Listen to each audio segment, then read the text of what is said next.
Thredbo Valley Distillery is Australia's premier schnapps distillery. Built by Brad and Monika Spalding and located in the foothills of the Australian Snowy Mountains, Wild Brumby produces some of Australia's most sought-after schnapps and distilled drinks. Wild Brumby, it was interesting, you know, you toss around all these names for products and does your head in. One day the Brumbies came down Wollondibby Road. My mother was here and she said, just stop talking about the names. It's right there. That's the name. Hello, my name is Bradsky. This is a ski my father made. Monika and I decided we'd work for 20 years running ski schools. We wanted to build the distillery, and the idea was always to say, well, look, nobody's producing schnapps in Australia. You know, we always thought that, you know, that schnapps being a part of that whole combination of art, programming, skiing, mountains, it was just a natural fit. I worked in a ski school in Falls Creek. I ran the office, Brad ran the outside, and then we had a job in Thredbo, where I was in the office and Brad worked the outside. We did that for 13 years in Thredbo. We decided to do something else. So this property came on the market and Brad said, this is ideal. This place was completely run down. It was a 45-year-old restaurant and a deer farm come trout farm, and it needed some love, and it was the right price. So, and in the perfect location. So, you know, it's location between Jindabyne and Thredbo and on the Alpine Way, and the right place, and it had the right bones for a distillery. The reason that we make schnapps is it's a mountain drink, and the reason it's a mountain drink is that they couldn't grow grapes at altitude in the Alps through Europe. So in the old days they didn't have transportation, and they needed to make an alcohol. They needed alcohol to keep them warm and happy and get them through very cold winters. So they fermented fruit. They had orchards and they fermented fruit. A lot of the guys that I went through my training, ski instructor training, were Austrian farmers that made schnapps in summer and sold it to the tourists in winter. It was just a part of that alpine culture to drink schnapps when you know, before, during and after skiing.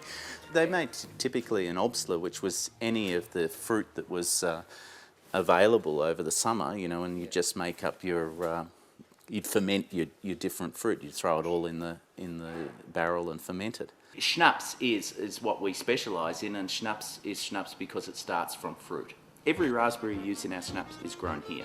We picked over 1/2 ton of raspberries this summer, which, you know, for a small raspberry plot is huge yield. So we've had a great summer. My friend Bob at Batlow, he has spent years and years developing the best Pink Lady apple, and he has been such an important part of this whole process because the Pink Lady apple is higher in sugar than any other apple. So if you want to make schnapps, you need fruit that produces a lot of sugar because you convert that sugar into alcohol. So we ferment those beautiful Batlow apples. The Pink Lady apple, which is an Australian apple, was developed in Western Australia. When that fruit arrives, it arrives in 400 kilo bins, and then we hand grade it, we go through and we de-stalk everything, and then we crush it. We basically chop up the fruit and process it, and then we put it into the fermenter, into big stainless steel fermenters. And if it's naturally grown, then or organically grown, it'll have wild yeast will be present, so there'll be some natural yeast present, so we can actually start the ferment with a natural ferment. If we're a bit concerned about that, we add a yeast, so we introduce and inoculate with the yeast. And basically what the yeast does, it turns the sugar in the fruit into alcohol. And so where it's different to winemaking is that we use all of the pulp. All of the pulp goes, so it's just the crushed fruit. It all goes into the vat and it all ferments and bubbles and ferments away. And then as soon as fermentation's finished, we pump it into the still, we heat it up and we extract the alcohol out of it.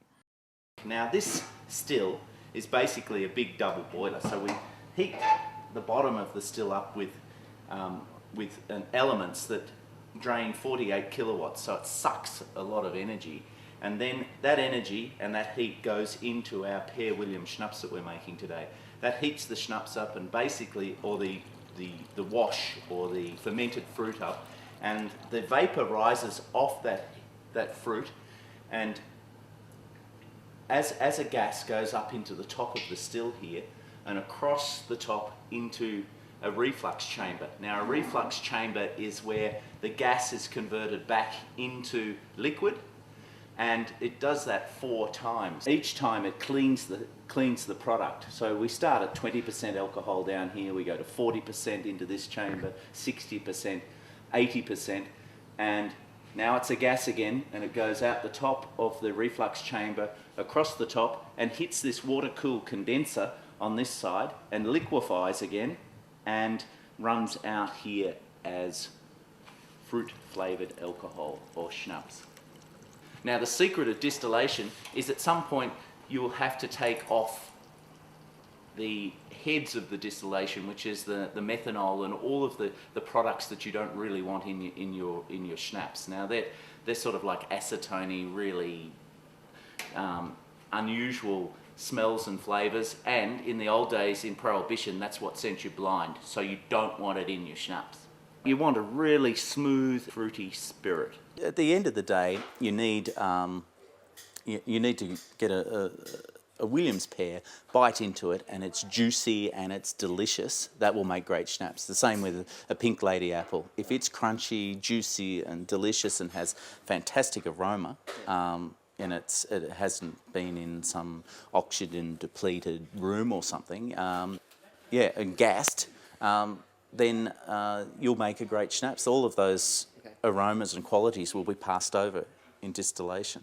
We've talked about schnapps being an alpine drink, and that traditionally was higher in alcohol. So it was 40, 50, and in some cases 60 and 70% alcohol. Now, this range here is 18.5% alcohol. So what we've done is we've blended the product down to an alcohol level below 20%. Now, the reason we did this is because of responsible service of alcohol in hotels. The whole schnapps culture and drinking shots is something that really concerned authorities. And so John Ackery, the general manager of the Thredbo Alpine Hotel at the time, said to me, what can we do about it? And I said, well, what we do is we design a product that is not really high in alcohol, and we change the culture. The only way to fix it is change the culture. Traditional Obstler was the farmers, it's basically a farmer's schnapps. They couldn't grow grapes in the Alps, but they could grow fruit, so whatever fruit fell off the trees basically was put in a big vat, and they fermented it and distilled it. So Obstler means mixed fruits. We've refined a little bit, so now we just use pink lady apples and pears. And Monika said, look, we never want to produce a butterscotch schnapps because it's not traditional. And I said, I think we need to make a butterscotch. Now, of course, butterscotch, this product here is our #1 seller. This is an apple-based butterscotch. It's smooth, beautiful with Baileys, so it makes a wicked cowboy. From there, we go into our traditional fruit styles, all at 18.5%. So we have our peach nectar, which is, they're peaches from Batlow. Our pear William, our Williams pear come from Victoria. So that's they're from Shepparton, our Williams pear. Our pink lady apple, straight pink lady apple schnapps from the local area, they're from Batlow as well.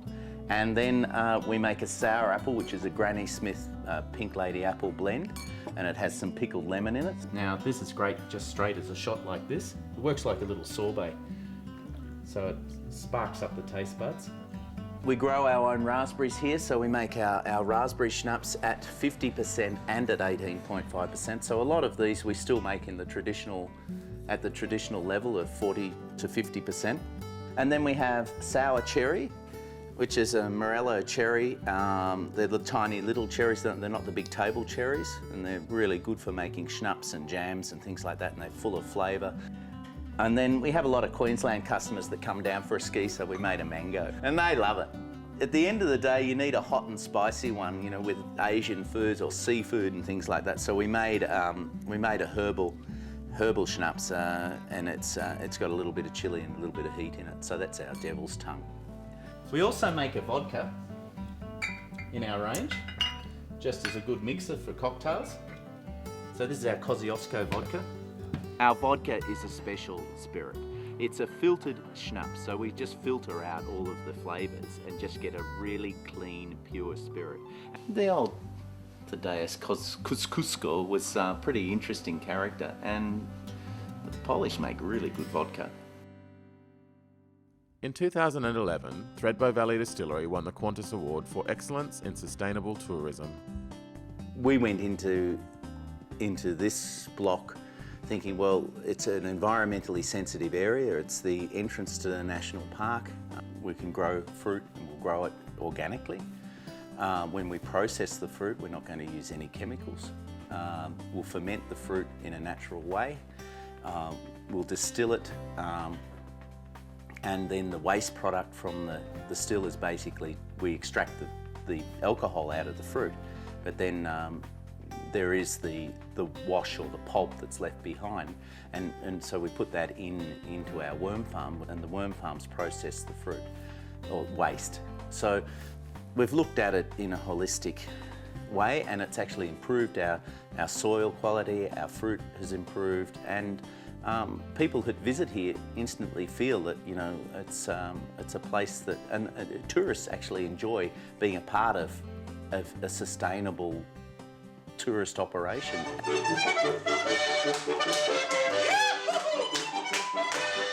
It's become a destination in its own right, which I never thought would happen. It's a really interesting progression from just schnapps to now having a destination, and the people will make the turn because we have a really good coffee and we have a great schnitzel, or we have, and we started with goulash. I said to Monika, oh, look, your mother's goulash recipe is fantastic. Why don't we make a little bit of goulash? People are asking for lunch here. And now, you know, we have schnitzel and coffee and cake and the whole variety. We have specials. We have a chef now. We don't do it on our own anymore. What I really like about the location at the distillery, it's a perfect place to have sculpture garden, and sculpture is such a perfect thing in tourism as well, because it's there 24 hours a day. People can walk around and they can climb on it, they can touch it. It's really tactile. It's something that is very easy to look after. You don't have to have a security guard. I have a studio here, which is always a bit difficult with the word studio, because it's better to say it's a shed that I paint in, you know, because then I'll visit it regularly and I'll just keep painting. I have some big canvases at the moment that I'm working on, and I really like painting my little yellow skiers. And As soon as there's a bit of rain, they all come out in yellow raincoats. So all of my paintings of the mountains and skiers have been guys with yellow raincoats on. Love yellow. Cadmium yellow, the colour of the sun, the colour of madness. now we have our little Schnapps hut, Knickerbocker, in the mountains. So we've got an outlet in Thredbo, right on the Thredbo River, a beautiful little spot. And the outlet in the mountain, you just have to have one in the valley and one in the mountains, we decided. Like, it's the European tradition, one in the valley, and then you take your cows up in the summer and into your little Schnapps hut, and that's why you drink the schnapps. And then you have the meals as well to go with it. So we've got the European, sort of contemporary European style of food up in Knickerbocker to go with it. The enjoyable thing is if it does work and all of those things that we're talking about are passed over, and you produce something that is a unique, has a great flavour, and you think, well, you know, this is a great Australian product. Everybody feels the same about this. It doesn't matter what you have on your feet. Everybody's having fun. Everybody said, I don't really care. As long as I'm in the mountain, skiing and snowboarding, I'm having fun. That's it for me, Brad Ski. See you later. Yahoo!